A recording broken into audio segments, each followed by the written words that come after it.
وهذا كتاب أنزلناه مبارك فاتبعوه واتقوا لعلكم ترحمون.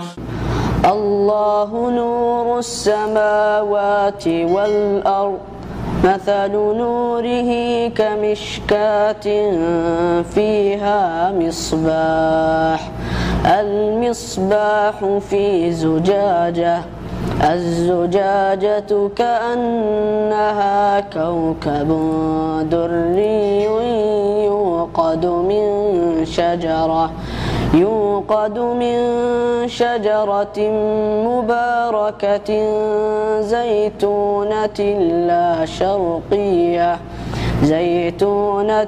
لا شرقية ولا غربية يكاد زيتها يضيء ولو لم تمسسه نار نور على نور يهدي الله لنوره من يشاء ويضرب الله الأمثال للناس والله بكل شيء عليم. ونسعد قلب محزون بغير